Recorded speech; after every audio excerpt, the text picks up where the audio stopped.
Que privilégio, meus irmãos, estarmos na presença do Senhor.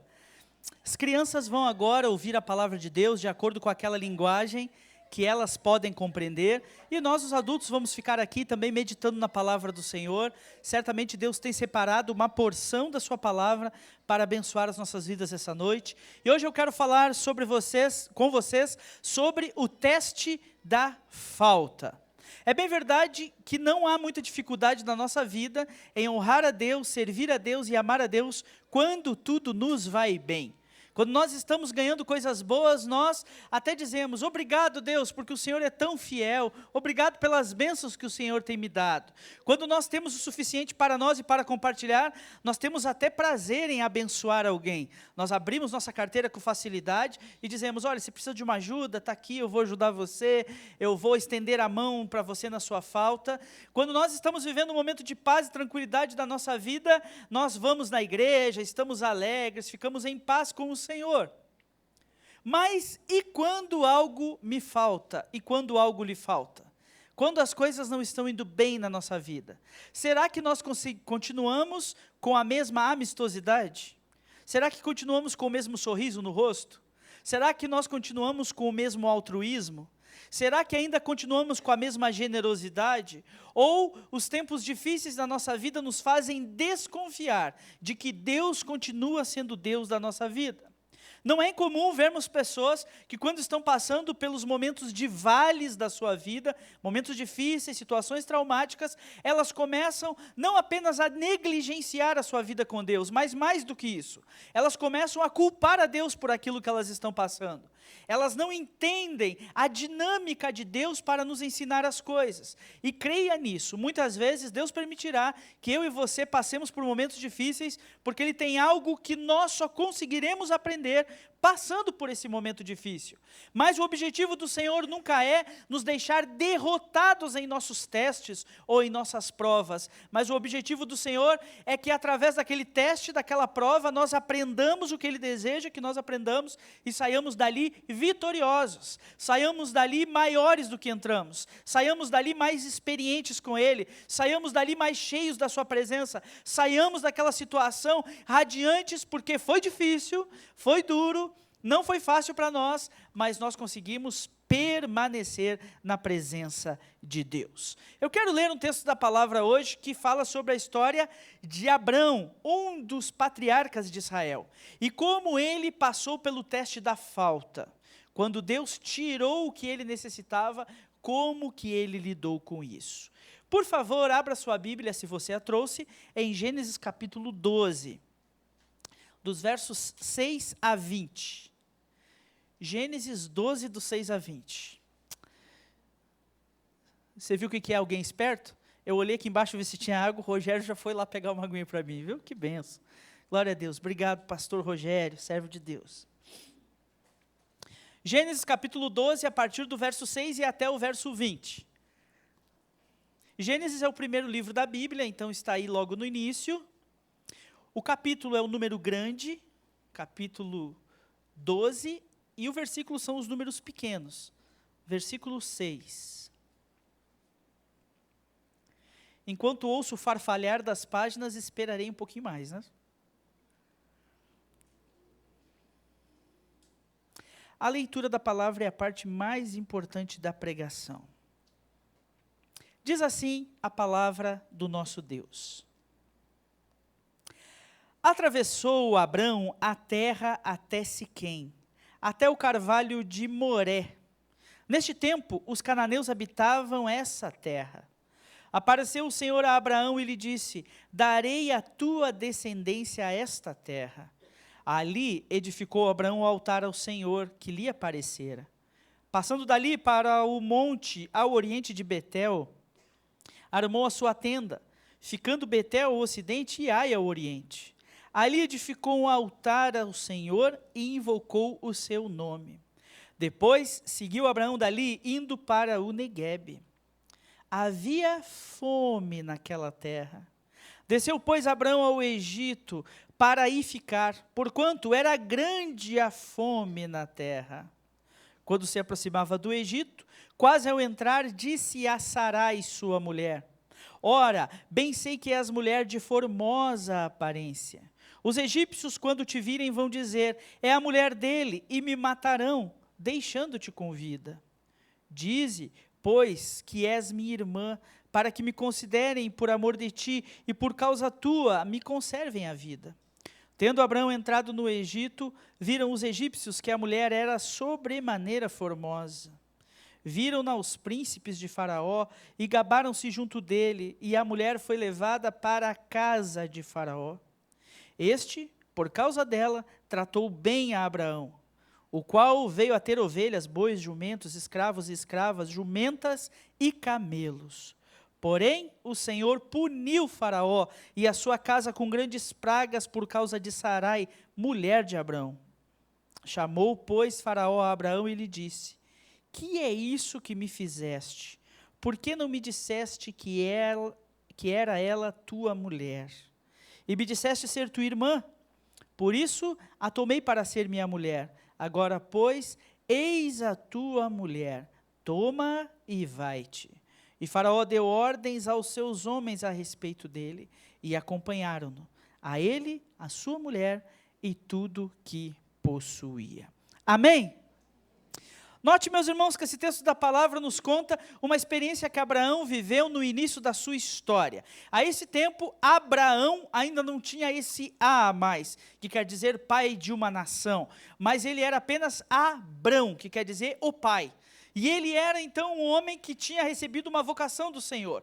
Abrão e Sarai, sua esposa, estavam vivendo sobre uma promessa de Deus. O texto da palavra nos diz que Deus apareceu para Terá, pai de Abraão, lá na terra de Ur dos Caldeus. Lá, aquela terra que depois veio a ser conhecida como a Babilônia, a terra que fica entre os rios Tigre e Eufrates, lá para a região do Oriente da terra de Israel. E o Senhor apareceu então para Terá, pai de Abraão, e disse, saia daí do meio do teu povo, e eu vou levar você até uma terra chamada Canaã, e lá eu vou começar um povo através da sua descendência. No entanto, Terá levantou-se e partiu junto com Abraão, Sarai, o sobrinho de Abraão chamado Ló, e Naor, o outro filho de Terá, ficou lá na terra dos caldeus. Então essa metade da família partiu encaminhada, rumando até a terra de Canaã, quando de repente no meio do caminho, este homem que já era velho, chamado Terá, morre. E agora lá está no meio do caminho, no meio daquela missão, Abraão, Sarai, sua esposa e seu sobrinho Ló, e eles ficam esperando. O que nós fazemos agora? Voltamos para a terra de Ur dos Caldeus e voltamos a morar com Naor, a terra de onde saímos, ou nós vamos para Canaã, de acordo com o chamado que Deus tinha dado ao meu pai Terá.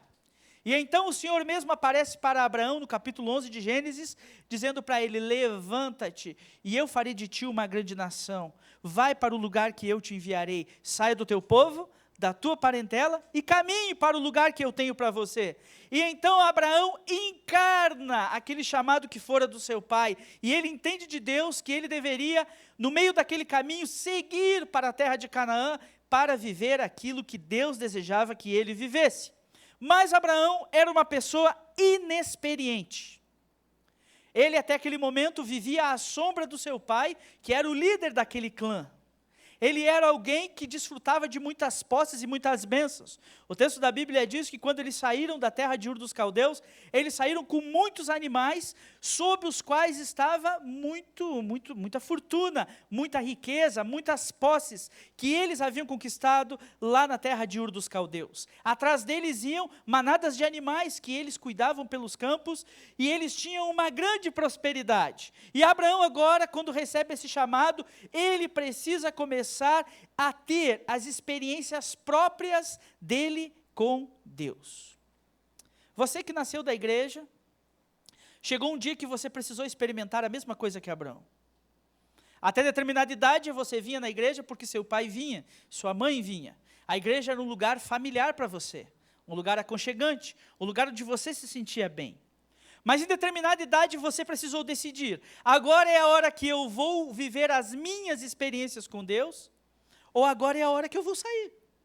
Porque eu não tenho condições mais de ficar vivendo à sombra das experiências dos meus familiares. Abraão precisou aprender isso.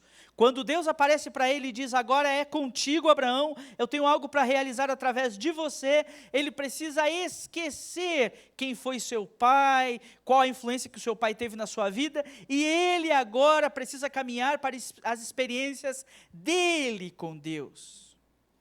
Inclusive, faço uma pergunta a você essa noite. As experiências que você teve com Deus, você as teve por conta própria ou as teve porque alguém empurrou você? Talvez seja o momento de você viver a experiência de Abraão e dizer, Senhor, dá-me experiências com o Senhor. Eu quero que o Senhor faça o que fez com Abraão. Apareça para mim e me ensine para que eu possa temer o teu nome. Independentemente daquilo que o Senhor já fez na vida do meu pai, da minha mãe, do meu irmão, da minha tia, da minha vizinha, do meu amigo, faça a sua obra em mim. E Abraão então começa a caminhar. E o texto da Bíblia vai nos dizendo que ele chega então à região dos carvalhos desse homem chamado Moré ou Manre, de acordo com a leitura da Bíblia que você tem. E ali então ele começa a entender que para cada novo passo que ele precisa dar diante do Senhor, ele precisa consultar o Senhor. Então Abraão foi o primeiro que aprendeu que diante de Deus nós precisamos construir altares. O que Abraão fazia? Ele fazia uma espécie de retiro espiritual, se afastava da sua família, se dedicava à oração, pedindo a Deus que iluminasse sua mente para o que ele necessitava fazer. E após receber a resposta do Senhor sobre qual eram os próximos passos que ele precisava dar na vida dele, ele construía um altar. O altar não era como os altares são hoje, um lugar para adorar. Mas o altar que Abraão construía era um lugar que lembrava da adoração feita. Era um altar que não era construído antes de orar, mas era um altar que era construído depois de orar. O objetivo dele era mostrar para todos que passassem naquele lugar que aquela construção significava que ali Deus falou com alguém, que alguém teve uma experiência marcante com o Senhor naquele local, e então aquele monumento foi construído para trazer a memória daquilo. E Abraão então vai caminhando, vai indo, de lugar em lugar, em todos os lugares por onde ele vai passando, ele vai construindo altares, para entender qual é a vontade do Senhor, e por quais caminhos o Senhor vai levar ele, até a terra de Canaã, para o cumprimento da promessa. Os irmãos que conhecem bem a história de Abraão, sabem que embora o nome Abraão queira dizer pai, ele e sua esposa tinham uma grande provação em suas vidas. O texto diz que Sara era estéril, ela não podia ter filhos. E Abraão então criava seu sobrinho Ló como se seu filho fosse, e caminhava com ele, cuidava dele como se seu filho fosse, mas o maior sonho do coração de Abraão era ser pai. E Deus, quando dá a ele essa missão de ir até a terra de Canaã e se estabelecer lá, Deus diz, quando você cumprir essa missão, eu farei de ti uma grande nação. Os seus descendentes serão tão numerosos quanto as estrelas do céu, ou quanto os grãos de areia de uma praia, você será pai de multidões.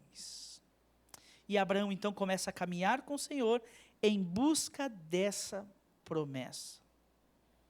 Mas aí algo esquisito acontece. Deus inscreve Abraão na escola da provação. Ele fala, Abraão, você quer me conhecer. E é impossível que você me conheça apenas indo de altar em altar. É impossível que você me conheça apenas indo de bênção em bênção.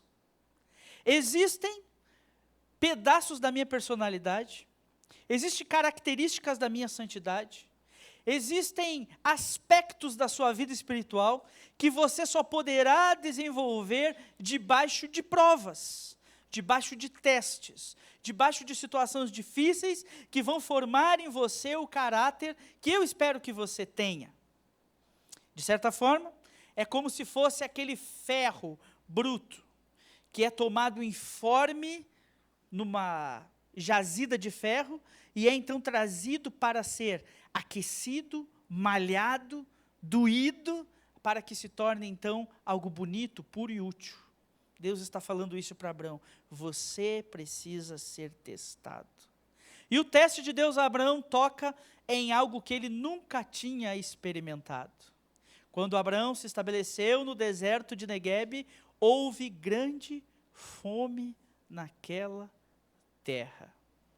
E Abraão, cara, até o momento era o filho da burguesia, um homem que havia vivido sempre dentro de uma realidade de fartura, de boas condições, uma vida tranquila. Ele agora sente essa necessidade e ele pergunta a Deus: e agora o que eu vou fazer no meio dessa provação? Certamente, Deus sabia que Abraão precisava ser testado para aquilo, porque as próximas etapas de sua vida, ele teria que ter uma firmeza que lhe seria adquirida no meio daquela prova da falta. Mas Abraão, no meio daquele caminho, não entende o que Deus quer fazer. Então tenha certeza disso. Se Deus quiser criar em você algo do seu caráter, quiser melhorar, aperfeiçoar, burilar a sua vida, tenha certeza que Deus permitirá que você lide com situações difíceis, porque são essas situações difíceis que formam o caráter de Cristo na nossa vida. E o que Deus está esperando nas situações difíceis não é que você se desanime, que você desista, que você largue mão daquilo que Deus tem para você. Pelo contrário, o que Deus está esperando de sua vida é que você diga: Senhor, eu entendo essa provação, eu confio e me mantenho firme na tua presença. Mas Abraão não faz isso. Quando ele vê a fome chegando perto, talvez os seus animais tão preciosos que saíram com ele da terra de Ur dos Caldeus, morrendo de fome e sede no pasto, quando ele vê que já não tem a fartura que tinha na mesa do café da manhã, quando ele percebe que os seus recursos estão sendo gastos, quando ele percebe que ter camelos abarrotados de moedas de ouro não serve de nada, se na terra não tem cereal para comprar, não tem nada que aquele dinheiro possa fazer para trazer a prosperidade. Quando Abraão vê tudo isso, e ele é colocado numa situação dramática em sua vida, ao invés de Abraão construir um altar,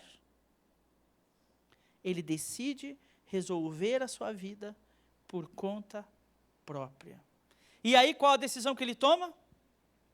Ele vai para onde? Para o Egito.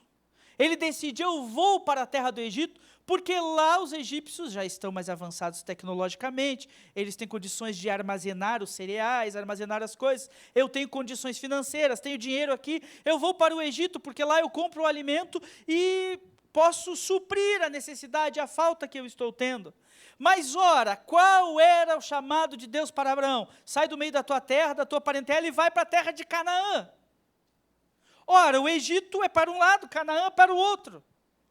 Mas parece que no momento da prova, Abraão não pergunta para Deus, mas ele simplesmente decide, vai para o Egito, e essa escolha da vida dele, esse teste que Deus colocou na vida dele, se transforma numa armadilha, numa situação tão difícil que enreda este homem de uma forma que nos entristece.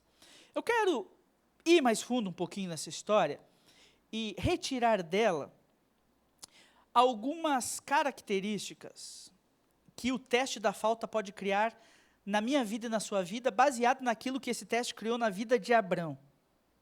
E qual é o meu objetivo? É que você faça uma leitura da sua vida e você pense: será que esse momento difícil que eu tenho vivido, isso que Deus tem permitido que falte na minha vida, será que isso não vem para o meu crescimento e eu estou tomando atitudes erradas, como Abraão também tomou atitudes erradas no momento do seu teste?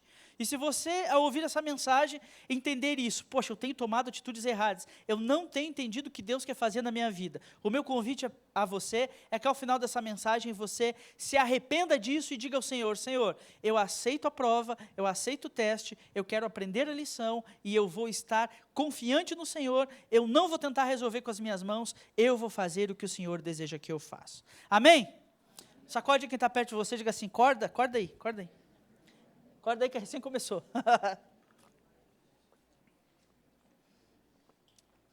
Os irmãos dessa igreja já sabem que o que demora mesmo na minha pregação é a introdução. Agora vai mais rápido. Primeira coisa, o teste da falta revela os níveis do nosso senso de autopreservação. Houve fome na terra. E Abraão quer fazer o quê? Salvar sua vida, salvar sua família, salvar suas coisas. Você não tem desejo de salvar a si mesmo, às vezes? O sentimento natural do ser humano, não do ser humano criado à imagem e semelhança de Deus, mas do ser humano caído. A nossa natureza diz, você precisa salvar a sua pele, você precisa cuidar de si mesmo, você precisa resolver os seus problemas, você precisa dar um jeito. E você que é homem aqui está essa noite, você sabe que isso pesa muito sobre você também. Quantas vezes você não fica acordado à noite, andando de um lado para o outro, pensando assim, eu tenho que dar um jeito, eu tenho que dar um jeito. O que eu vou fazer? Eu vou pedir empréstimo para quem? O que eu vou resolver? Como que eu vou sair desse problema? Porque está na nossa configuração, está no nosso DNA, está na nossa natureza caída, o desejo de nós querermos resolver os nossos próprios problemas. O senso de autopreservação. Quando sentimos essa falta, a crise às vezes se torna maior do que a promessa de Deus para nós. Deus tinha uma promessa para Abraão: saia da tua terra, vá para a terra que eu te indiquei, e eu vou cuidar de tudo. Eu vou cuidar de você. Mas quando vem a dificuldade, parece que aquela promessa se esvai, some da mente de Abraão. E agora ele está preocupado apenas, como que eu resolvo esse problema? Aquilo não sai da cabeça dele, martela na cabeça dele. E ele esquece de que Deus tem promessas, como eu e você. O Senhor fala, jamais te deixarei, de maneira nenhuma te abandonarei. Não fala em sua palavra? Nós não conhecemos esse versículo? Conhecemos, mas quando nós estamos no momento de prova, parece que isso sai da nossa mente, a gente não confia mais nisso. O Senhor falou, no mundo tereis aflições, mas tenham bom ânimo, porque eu venci o mundo. João falou, essa é a vitória que vence o mundo, a nossa fé. O Senhor Jesus nos falou, venham a mim todos vocês que estão cansados e sobrecarregados, e eu vos aliviarei. Não falou isso? Então por que quando nós estamos no momento de dificuldade, por que quando nós estamos nesse teste de Deus, essas palavras parecem que se esvaem da nossa mente? E a gente começa automaticamente a pensar como que eu vou resolver, ao invés de dizer, Senhor, eu me agarro às tuas promessas, eu me agarro à tua palavra, e é agora a hora de eu viver isso que eu ouvi.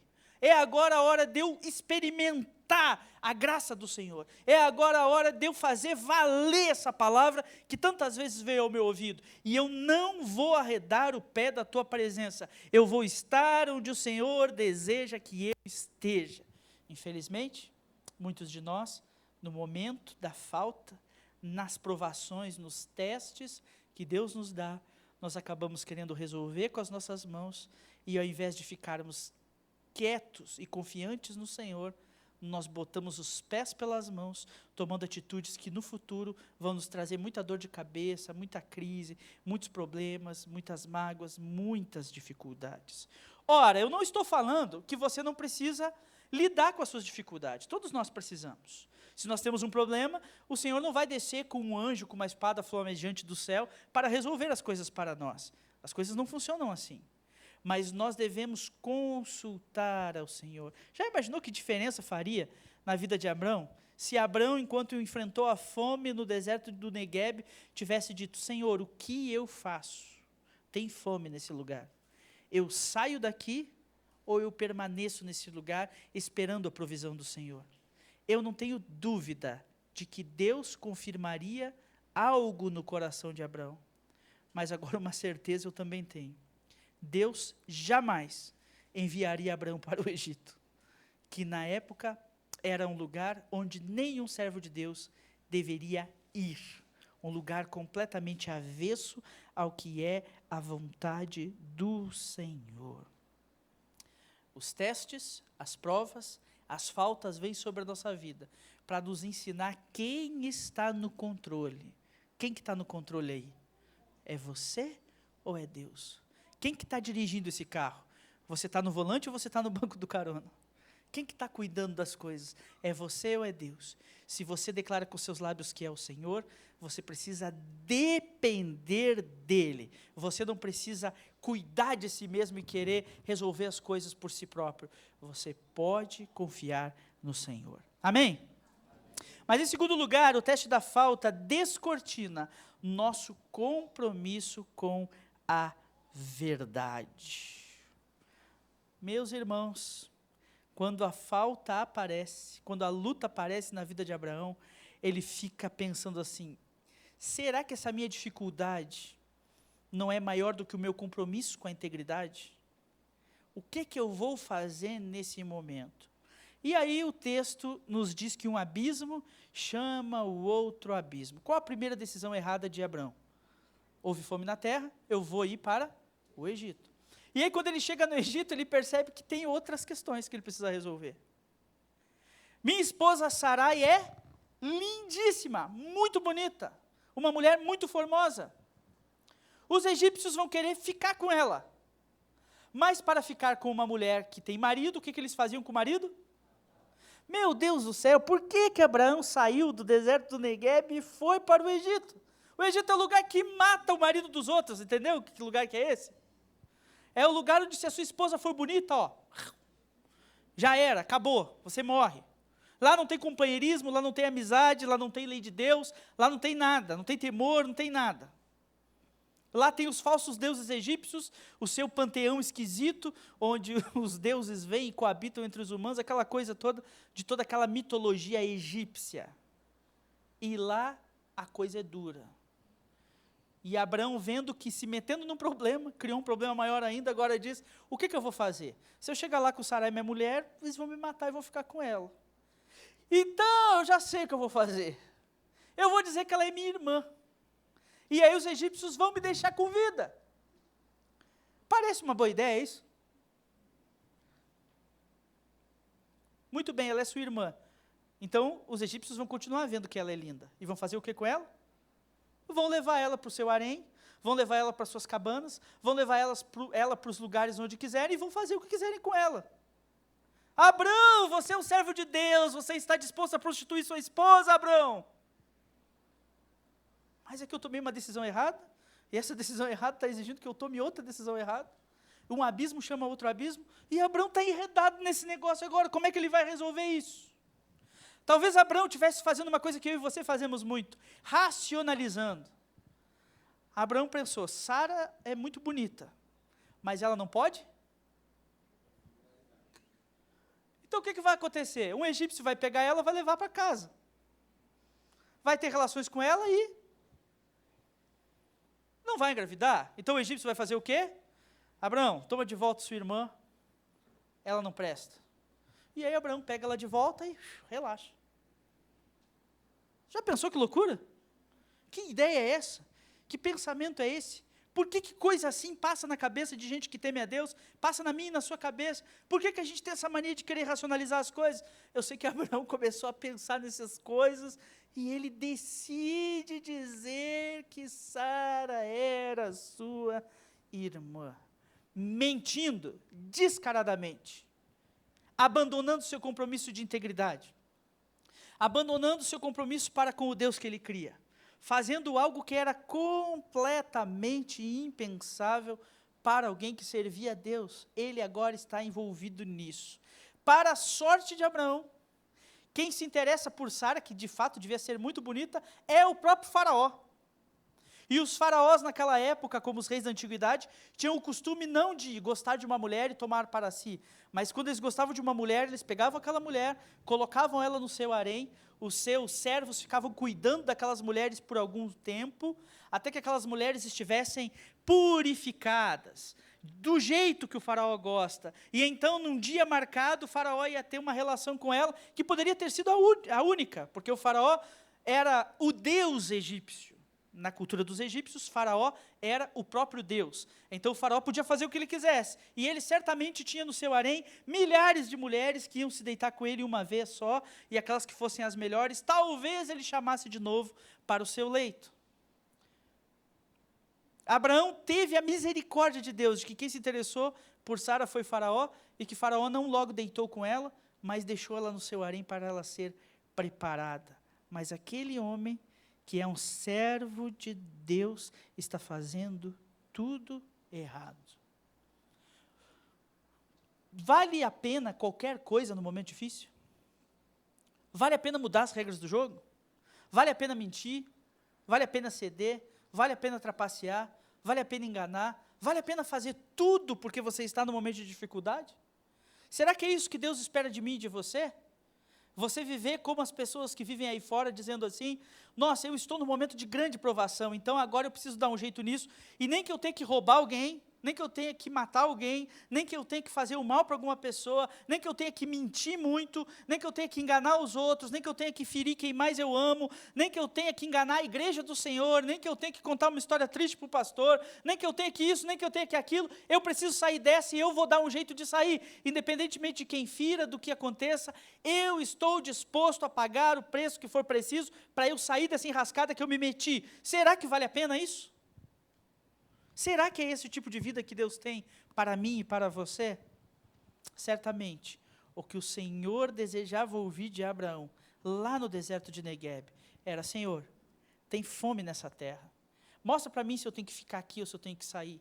Mas Deus, eu não quero argumentar, eu não quero usar a minha inteligência, a minha racionalização, eu não quero dar um jeito, eu não quero criar um plano, eu quero ouvir do Senhor o que o Senhor tem para mim. E certamente, Abraão teria evitado esse grave risco que ele correu, de alguém tomar sua mulher para si.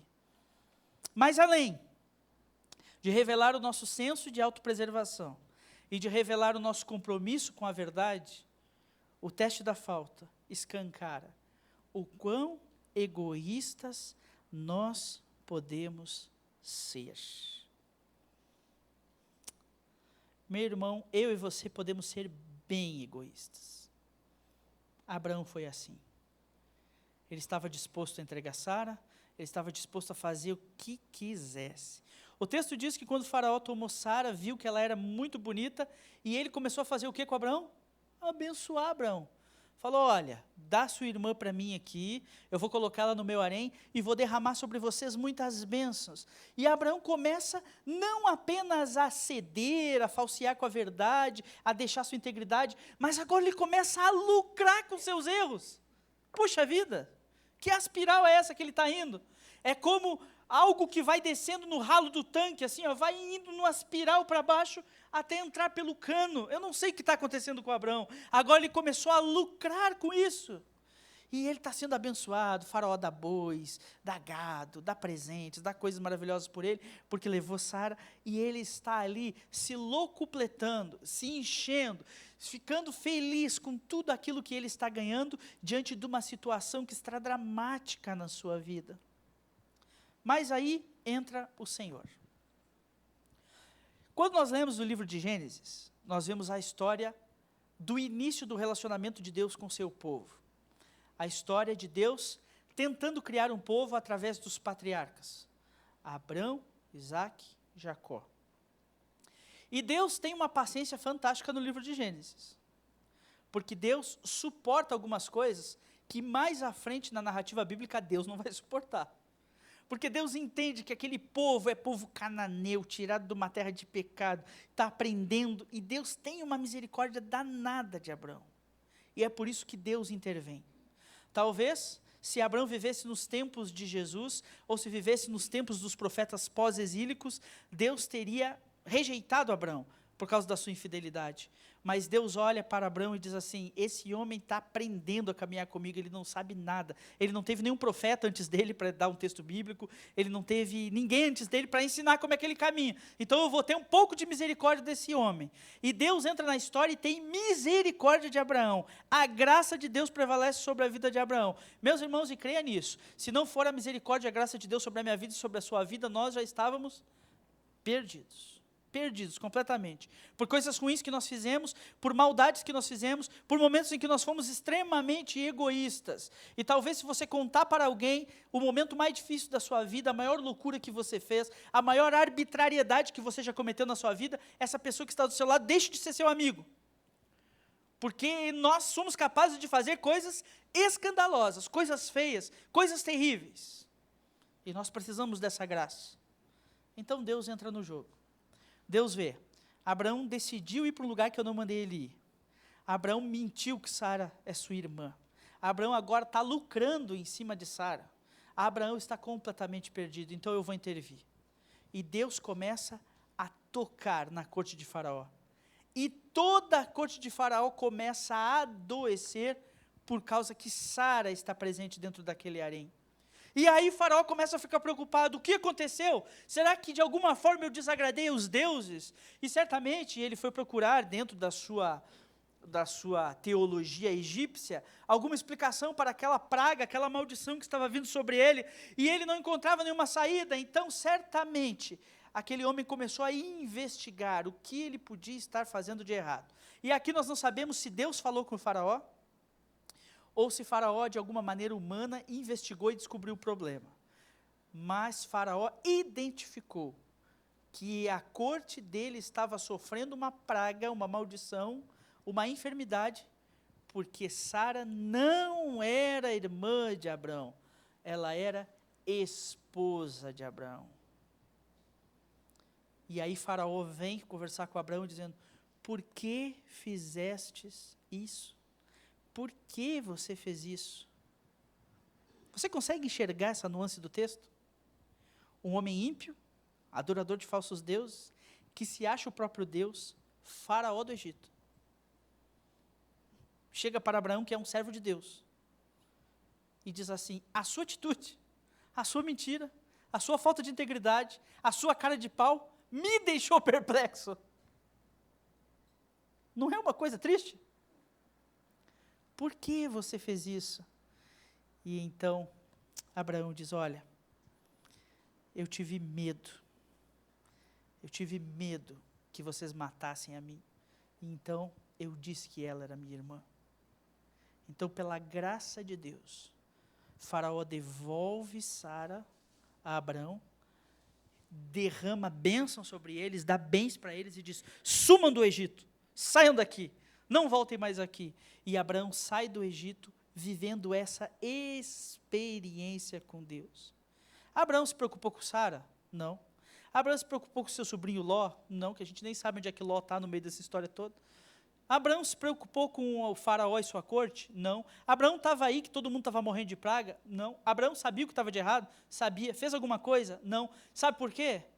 Porque o momento da falta, o teste, a prova, pode mostrar o quão egoístas nós somos. Não importa se está machucando alguém, não importa se está dando tudo errado, não importa se os outros estão sofrendo, não importa se tem gente chorando por mim, não importa. O que importa é que eu estou lucrando com esse negócio, eu estou gostando de fazer isso, e o que importa sou eu. Primeiro eu, segundo eu, terceiro eu, quarto eu, quinto eu, lá por sexto alguém que me valha, mas eu estou no centro da minha existência. O egoísmo profundo. E Deus é tão misericordioso que Deus tira Abraão desse teste, porque Deus sabia que se Abraão continuasse dentro daquele teste, só Deus sabe que tipo de ser amorfo e disforme Abraão era capaz de se tornar. Então Deus intervém e fala, tá bom, sai daí Abraão, e tira ele daquele meio. Talvez você olhando para o final dessa história diga assim, poxa, Deus não puniu Abraão? Deus não fez algo de ruim para ele, porque ele merecia, ele fez algo muito errado, ele foi contra a palavra de Deus. Deus não puniu Abraão de uma forma irrevogável, irreversível? É a graça de Deus, queridos. Se Deus punisse a mim e a você tudo aquilo que nós merecemos, nós não estaríamos vivos para contar a história. Mas Deus olha para nós, Ele vê que nós somos pó, e por algum motivo que só Ele conhece, Ele tem misericórdia de nós, e nos livra dos efeitos da nossa insensatez, dos efeitos da nossa incapacidade, dos efeitos da nossa bobagem. O Senhor pode nos livrar. É o fim dessa história. Abraão volta, o início do capítulo 13. Abraão volta para o deserto do Negueb, e o que ele faz? Constrói um altar. Acho que Abraão entendeu a lição, né? Ele falou, puxa vida, eu não devia ter saído daquele lugar, então eu vou voltar para lá, vou buscar a Deus, e vou edificar um altar lá para saber o que Deus quer da minha vida. Mas a verdade, meus irmãos, é que essa passagem de Abraão pelo Egito, deixou algumas marcas na vida dele. Primeiro, ensinou para ele um jeito de resolver as questões que envolvem a beleza da sua esposa. Depois, lá no texto de Gênesis capítulo 20, nós vamos ver que Abraão começa a morar numa cidade chamada Gerar. E lá tem um rei chamado Abimeleque, que é muito poderoso. E o que Abraão faz de novo? Sara é minha irmã. De novo ele cai nessa. Burro Abraão, né? Burro eu, burro você. Quantas vezes nós fizemos a mesma coisa? 1, 2, 3, 4, 5, 6 vezes. Infinitas vezes os mesmos pecados, as mesmas bobagens, as mesmas falhas. Abraão saiu do Egito, mas o Egito não saiu dele. Também mais para frente, o texto de Gênesis vai nos dizer que lá no meio da caravana de Abraão havia um personagem diferente. Uma mulher chamada Agar, que era jovem e bonita. E qual era a nacionalidade de Agar? Uma serva egípcia, que quando que ele contraiu? Possivelmente, quando estava lá. Faraó tomou minha Sara, então eu vou arrumar uma Agar. E essa mulher passa a fazer parte da família de Abraão. E os irmãos sabem que a presença de Agar dentro da família de Abraão vai criar problemas, dramas e traumas e dificuldades. A verdade é que a graça de Deus vem sobre nós e nos livra do pecado. Tira de nós aquilo que poderia nos destruir. Mas nós ainda precisamos lidar com as consequências das nossas situações erradas. Então, quando você for provado, quando você for testado, se você for como Abraão e começar a se perder, a fazer coisas erradas, a graça de Deus vem e lhe acolhe, lhe perdoa, lhe restaura, tem misericórdia de você e não permite que você seja destruído. Mas você vai colher situações difíceis no resto da sua vida pelas decisões erradas que você tomou. E você vai ter que lidar com isso. Você vai ter que conviver com isso. Como Abraão teve que conviver com os momentos difíceis da vida dele. O teste da falta pode fazer com que eu e você tenhamos uma queda tão grande, da qual não podemos nos recuperar, mas pode fazer também com que eu e você nos coloquemos diante do Senhor e digamos: Senhor, eu estou passando por um momento difícil, eu estou passando por um momento de prova. A mesma oração que Jesus fez no Getsêmani: Pai, se for possível, afasta de mim esse cálice. E é a segunda parte da oração: mas que não seja feita a minha vontade, mas que seja feita a tua. E quando nós oramos assim, Deus nos acolhe, cuida de nós, nos abençoa. No meio do seu teste, no meio da sua prova, no meio do seu momento difícil, não permita que o senso de autopreservação bagunce a sua mente. Não permita que isso aconteça com você. Não permita também que você falseie com a verdade, que você se torne uma pessoa que você não é. E não permita, em nome de Jesus, que o seu coração se encha de egoísmo, mas vá à presença de Deus e aprenda a depender e confiar no Senhor. Amém? Vamos orar? Feche seus olhos, baixe sua cabeça, pense na sua vida com o Senhor.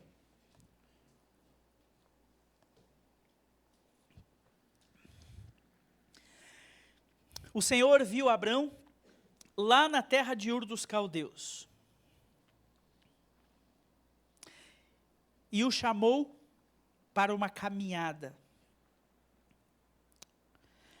A caminhada de Abraão com Deus na Bíblia é muito bonita. Em cada lugar onde Abraão acampa, ele aprende coisas novas com o Senhor. E este homem, que foi capaz de entregar a sua esposa, que foi capaz de fazer coisas tão difíceis, coisas tão pecaminosas, é chamado no Novo Testamento de o pai da fé. Porque as experiências difíceis formaram em Abrão um homem que aprendeu a confiar em Deus. Por isso esse é o meu convite, o meu apelo a você, diante da mensagem que nós ouvimos. Você precisa, no meio das suas provas, confiar única e exclusivamente no Senhor. Talvez você que aqui está essa noite já tenha ouvido falar de Jesus muitas vezes. Mas lá dentro do seu ser você sabe que precisa assumir um compromisso com Ele. Um compromisso verdadeiro. Dizendo: Jesus, faz a diferença na minha vida. Um dia eu também fiz essa oração. Um dia muitos de nós que aqui estamos fizemos essa oração. Dizendo: Senhor Jesus, se o Senhor é real, muda a minha vida. E a nossa vida foi transformada, porque Jesus é real, é poderoso. Ele nos chama para caminhar com Ele. Por isso, essa noite, se há alguém entre nós que quer assumir esse compromisso com Jesus, dizendo: Jesus, eu aceito o teu chamado para caminhar contigo. Se o Senhor é real, transforma a minha vida.